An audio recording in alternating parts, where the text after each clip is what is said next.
Hello বন্ধুরা, তোমার সকলকে স্বাগতম তোমাদের চ্যানেল ডাব্লিউবি প্রাইভেট টিউশনে। তো আজকের এই ভিডিওতে আমরা ক্লাস 7 গ্রামার কোশ্চেন ব্যাংক ডাফ অ্যান্ড ডাথের যে গ্রামার কোশ্চেন ব্যাংক রয়েছে তোমাদের ক্লাস 7-এর জন্য, যে পেজ নাম্বার 115 যে স্কুল রয়েছে, বলছে যাই না BDG গার্লস হাই স্কুল। তো এই প্রশ্নপত্রের সম্পূর্ণ উত্তর নিয়ে আজকের এই ভিডিওতে আলোচনা করব। তো চলো ভিডিও শুরু করা যাক। তোমাদের যে প্রথম ইউনিট টেস্ট পরীক্ষা হবে তার সময় থাকবে 30 মিনিট আর ফুল মার্কস হবে 15। তোমরা অবশ্যই জানো। দেখো, তোমাদের যে reading skill, reading comprehension seen নেওয়া হয়েছে the book of nature unit 1 থেকে নেওয়া হয়েছে। কি বলছে দেখো, আগে পড়া যাক কি বলছে। Read the passage carefully and answer the questions, following questions. You know, of course, that our earth is very, very old, millions of years old. তুমি অবশ্যই জানো যে পৃথিবী, আমাদের পৃথিবী লক্ষ লক্ষ বছর পুরানো। বলছে and for a long long time there were no men or women living in it. বলছে অনেক অনেক সময় ধরে এই পৃথিবীতে কোনো মানুষ, পুরুষ বা মহিলা কেউই বাস করতো না। বিফোর দ্য মেন কেম, মানুষ আসার আগে, পূর্বে, দেয়ার ওয়ার অনলি অ্যানিমেলস, শুধুমাত্র ছিল ওখানে জন্তু, জীবজন্তুর। And before animal there was a time, এবং জীবজন্তুর আগে একটা সময় ছিল, when no kind of life exist on the earth. বলছে সেখানে জীবজন্তু আসার আগে কোনো প্রাণী বা এখানে বাস করতো না এই পৃথিবীতে। ইট ইজ ডিফিকাল্ট, এটা খুবই কঠিন, টু ইম্যাজিন, কল্পনা করা, দিস ওয়ার্ল্ড অফ আওয়ার্স, আমাদের এই পৃথিবী, হুইচ ইজ সো ফুল, যেটা এখন ভর্তি, টুডে, আজ, of all kind of animals and men, বলছে বিভিন্ন রকম জীবজন্তু আর মানুষ দিয়ে, টু বি উইদাউট দেম, মানে এটা ভাবা কঠিন যেটা এত ভর্তি, এত জীবজন্তুর মানুষ দিয়ে ভর্তি, সেটা একসময় পুরো ফাঁকা ছিল, খালি ছিল। But scientist and those who have studied and thought a great deal about this matter tell us that there was a time when the earth was too hot for any living being to live on it. বৈজ্ঞানিকরা যারা এসব নিয়ে গবেষণা করে তারা আমাদের বলেছেন যে পৃথিবীতে একটা সময় ছিল, কি ছিল, যখন এতটাই গরম ছিল যে এখানে কোনো প্রাণী বা জীব বাঁচতে পারতো না। দেখো একের দাগে প্রশ্ন কি বলছে, আনসার দ্য ফলোইং কোয়েশ্চেন্স। একেরটা কি বলছে দেখো, how old is our earth. কি লিখবে তাহলে, এখান থেকে লিখবে দেখো, our earth is very very old, million and million years old, as to লিখবে। নেক্সট প্রশ্ন দুইটা কি বলছে দেখো, বলছে what does scientist tell us. বৈজ্ঞানিকরা কি বলছেন, কি লিখবে দেখো, সায়েন্টিস্ট লিখবে যে সায়েন্টিস্ট টেল আস, এটা লিখবে সায়েন্টিস্ট টেল আস বলে, দ্যাট থেকে এত দূর, that there was a time when the earth was too hot for any living being to live on it.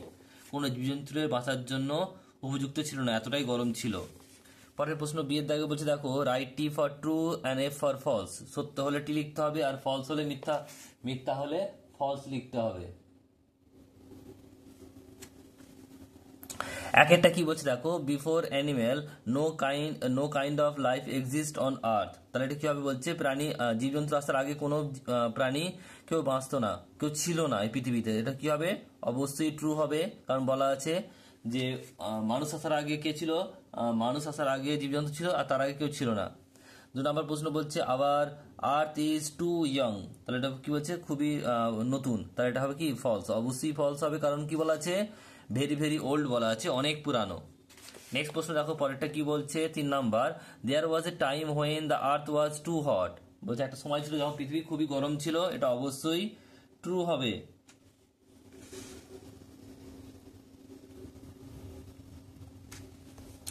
Next প্রশ্ন দেখো, পরেরটা কি বলছে, গ্রামার অ্যান্ড ভোকাবুলারি 2 আর এ। এখানে কি বলছে দেখে নাও একেরটা। বলছে আগে কি বলছে, হেডিংটা পড়ে নেবে ভালো করে। Fill in the blanks choosing the appropriate positive pronoun and positive adjective from the given bracket থেকে পজিটিভ প্রোনাউন আর পজিটিভ অ্যাডজেক্টিভ ঠিক লাগাতে হবে এখানে। একেরটা বলছে this is a beautiful bag, it is, বলছে আওয়ার না আওয়ার্স, তাহলে এখানে কি হবে, উত্তর হবে অবশ্যই বলছে ইয়োর্স হবে, সরি ইয়োর আর ইয়োর্স হবে, তাহলে এখানে কি হবে উত্তর ইয়োর্স হবে। নেক্সট প্রশ্ন রয়েছে 2 নম্বর মাই ব্রাদার হ্যাজ লস্ট, বলছে হিজ আর দেয়ার্স আমব্রেলা, কি হবে এটা অবশ্যই হিজ আমব্রেলা।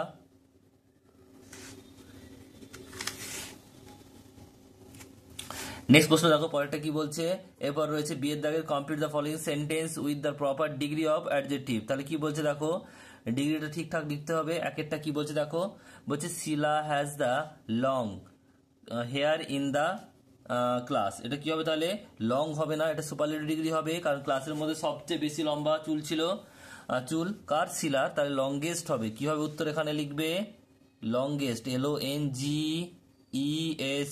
লংগেস্ট। নেক্সট হচ্ছে বলছে mister Ghoshal is busy then mister Patnaik, তাহলে এখানে দেখো তুলনা করছে দুজনের মধ্যে, একে অপরের মধ্যে তুলনা করছে, তাহলে কি হবে এটা কম্পারেটিভ ডিগ্রি, তার মানে কি লিখবে এখানে, এখানে লিখবে যে কি বিজিআর হবে, কি লিখবে এখানে